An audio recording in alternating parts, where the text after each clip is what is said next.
வணக்கம் மக்களே, நாடு முழுவதும் இருக்கக்கூடிய 3 வகையான வங்கி கணக்குகள் ஜனவரி முதல் இயங்காது அப்படின்னு சொல்லியிருக்காங்க. ஸோ எதற்காக இந்த வங்கி கணக்குகளை ரத்து பண்ணியிருக்காங்க அப்படிங்கிற முழு விவரங்களையும் தெரிஞ்சுக்க, அது மட்டும் இல்லாமல் உங்களோட வங்கி கணக்கும் இதில் இருக்கா அப்படின்றதெல்லாம் தெரிஞ்சுக்க வீடியோ கொஞ்சம் கூட ஸ்கிப் பண்ணாமல் கடைசி வரைக்கும் முழுமையாக பாருங்கள். இதுதான் முதன்முறையாக நம்ம வீடியோ பார்க்குறீங்கன்னா மறக்காமல் நம்ம சேனலை சப்ஸ்கிரைப் பண்ணிவிட்டு அந்த லைக் பட்டனை தட்டி விட்டுருங்க. வாங்க வீடியோக்குள்ளே போகலாம். ஸோ இந்த வருடம், அதாவது 2025 ஜனவரி மாதம் முதல் நாடு முழுவதும் இருக்கக்கூடிய 3 வகையான வங்கி கணக்குகள் மூடப்படுவதா சொல்லியிருக்காங்க ரிசர்வ் வங்கி. நாட்டில் இருக்கக்கூடிய சிறுவர்கள் முதல் பெரியவர்கள் வரை வங்கி கணக்கு இல்லாத ஆளே இருக்க முடியாது அப்படின்னு சொல்லலாம்.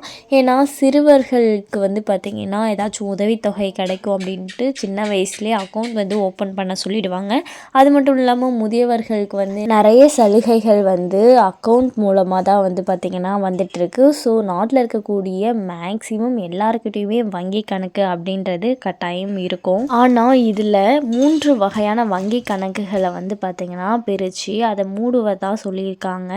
எதற்காக அப்படிங்கிற முழு விவரங்களையும் பார்த்துடலாம். நாட்டில் வங்கி கணக்குகள் இல்லாத குடிமக்கள் வெகு குறைவு. அதே நேரத்தில் அந்த கணக்குகளை நுகர்வோர் சரியாக பயன்படுத்துவது இல்லை என்ற புகார்கள் இருக்கின்றன. இந்நிலையில் பயன்பாட்டில் இல்லாத வங்கி கணக்குகள் ஜனவரி முதல் மூடப்படுவதாக ரிசர்வ் வங்கி அறிவித்துள்ளது. பயன்படுத்தப்படாத கணக்குகளை 3 வகையாக பிரித்து மூடுவதாக தெரிவித்துள்ளது. தொடர்ந்து 2 ஆண்டுகள் அல்லது அதற்கு மேலாக எந்த பண பரிவர்த்தனைகளும் செய்யாத கணக்குகள் மூடப்படுகின்றன. இந்த கணக்குகளை பெரும்பான்மையான சைபர் கிரைம் குற்றங்களுக்கு பயன்படுத்துவதே இதற்கு காரணம் என ரிசர்வ் வங்கி கூறியுள்ளது. இது தவிர 12 மாதங்கள் எந்தவித பரிவர்த்தனைகளும் செய்யப்படாத கணக்குகள் செயலற்ற கணக்குகள் ஆகும்.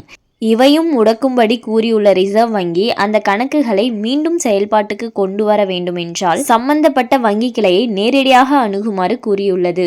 ஜீரோ பேலன்ஸ் கணக்குகளும் நிறுத்தி வைக்கப்படுகின்றன. எனவே இந்த 3 வகையான வங்கி கணக்குகளை மீண்டும் பயன்பாட்டுக்கு கொண்டு வர விரும்பும் வாடிக்கையாளர்கள் தாங்கள் கணக்கு வைத்துள்ள வங்கி கிளையை அணுகி விவரம் அறியலாம் என்று ரிசர்வ் வங்கி தெரிவித்துள்ளது. ஸோ இந்த மாதிரி செயல்பாட்டில் இல்லாத கணக்குகளால் தான் பார்த்திங்கன்னா நிறைய சைபர் குற்றங்கள் நடந்துட்டுருக்கு அப்படின்னு சொல்கிறாங்க.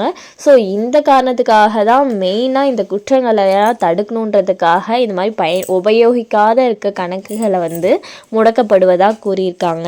ஒருவேளை உங்களோட கணக்கை முடக்கிட்டாங்கன்னா அந்த கணக்கு உங்களுக்கு தேவை அப்படின்னா அதோட சம்மந்தப்பட்ட வங்கி கிளையை நீங்கள் நேரில் போயிட்டு பார்த்தா அதுக்கு என்ன பண்ணணும்னு சொல்லுவாங்க. அதுபடி பார்த்தீங்கன்னா உங்களோட அக்கௌண்ட்டை நீங்கள் திரும்பவும் பெற்றுக்கொள்ள முடியும் அப்படின்னும் சொல்லியிருக்காங்க. ஸோ எப்போவுமே உங்களோட அக்கௌண்ட் உங்களுக்கு தேவை அப்படின்னா யூஸ்லேயே வச்சிருங்க. மெயினாக என்னென்னு பார்த்தீங்கன்னா அதோட மினிமம் பேலன்ஸ் மெயின்டைன் பண்ணுங்கள். அண்ட் மேலும் இது போன்ற அரசாங்கம் சார்ந்த அனைத்து அப்டேட்களையும் உடனுக்குடனே தெரிஞ்சுக்கணும்னு நினச்சிங்கன்னா மறக்காமல் நம்ம சேனலை சப்ஸ்கிரைப் பண்ணி பக்கத்தில் இருக்க பெல் ஐக்கானை கிளிக் பண்ணி அதில் ஆளுங்கிற ஆப்ஷனை செட் பண்ணி வச்சுக்கோங்க. அப்போ தான் நம்ம அப்லோட் பண்ணுற வீடியோ உடனுக்குடனே உங்களுக்கு நோட்டிஃபிகேஷனாக சேரும். அது மட்டும் இல்லாமல் அந்த லைக் பட்டனை தட்டி விட்டுருங்க. தேங்க்ஸ் ஃபார் வாட்சிங்.